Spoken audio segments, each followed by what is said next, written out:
सबैलाई ख्रीष्ट येशूको नाउँमा जय मसीह। आजको सुन्दर बिहानीमा म तपाईँलाई स्वागत गर्छु। आजको डेली डिभोसन आज आरम्भ गर्नुभन्दा पहिला एक सानो हामी प्रार्थना गरेर आरम्भ गर्नेछौँ। परमप्रभु तपाईँलाई धन्यवाद गर्छौँ आजको सुन्दर दिनको लागि। पिता परमेश्वर, तपाईँको वचन पढ्दा र सुन्दाखेरिमा हाम्रो जीवनमा आशिष भएको होस् अनि परमेश्वर पिता हामीसित कुरा गर्नुहोस्। तपाईँको वचनले हाम्रो जीवनमा नौलो फललाई लिएर आएको होस् भनेर प्रार्थना गर्छौँ ख्रीष्ट येशूको नाउँमा, आमेन।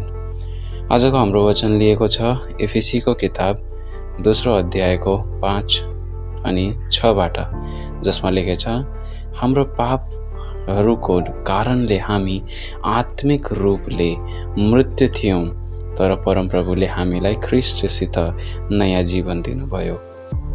हामीहरू परमप्रभुको अनुग्रहले नै बाँचेका छौँ अनि परमप्रभुले हामीलाई ख्रीष्टसितै उठाएर आफूसित स्वर्गीय ठाउँमा बसाउनु भयो। यसो हुनाका कारणले हामीहरू परमप्रभुको अनुग्रहले नै बचाएका छौँ अनि परमप्रभुले हामीलाई ख्रीष्टसितै उठाएर आफूसित स्वर्गीय ठाउँमा बसाउनु भयो। यसो हुनको कारण हामी ख्रीष्ट येशूसम्म सम्मिलित भएका हौँ, आमेन। आजको यो वचनको द्वारा परमप्रभुले हामीसित यस प्रकारले कुरा गरिरहनु भएछ कि जब हामीहरू पापको कारणले चाहिँ मृत्यु दशामा थियौँ, पापले चाहिँ हामीहरूलाई परमप्रभुबाट धेरै नै टाढा गरिसकेथे अनि त्यतिखेर चाहिँ साँचो परमप्रभुले चाहिँ हाम्रो निम्ति एउटा साँचो बलिदान चाहिँ दिनुभयो अनि त्यो बलिदानद्वारा हामीहरूले ख्रीष्ट येशूमा नयाँ जीवन पाएका छौँ। आजको यो वचन चाहिँ मृत्युदेखि जीवनसम्मको हो। मृत्युबाट फर्केर तुरुन्तै जीवनतर्फ जाने बाटो चाहिँ परमप्रभुले हाम्रो निम्ति बनाउनु भएको छ। आजको वचनद्वारा म तपाईँलाई आशा दिन चाहन्छु कि परमप्रभुले हाम्रो जीवनमा नौलो प्रकारले हामीहरूलाई बनाउनुहुन्छ अनि परमप्रभुले हामीलाई सम्हाल्नुहुन्छ।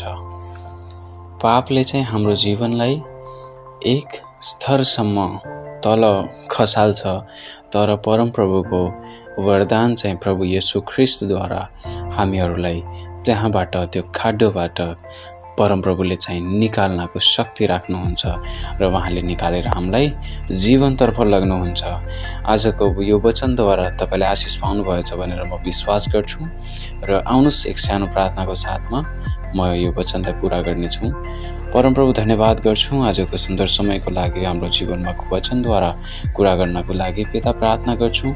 पिता परमेश्वर, यो वचनले हाम्रो जीवनमा 100 गुणा चाहिँ फल ल्याएर आओस् भनेर म अपिल गर्दछु तपाईँसित। पिता परमेश्वर, धन्यवाद गर्छु, सबै कुरामा आदर महिमा तपाईँलाई दिँदैछु अनि मेरो भाइ बहिनीहरूलाई प्रभु तपाईँले धेरै आशिष गर्नुहोस् यो वचनद्वारा। विश्वास साथ प्रभु येशू ख्रीष्टको नाममा माग्छु प्रार्थना, आमेन। सबैलाई जय मसीह।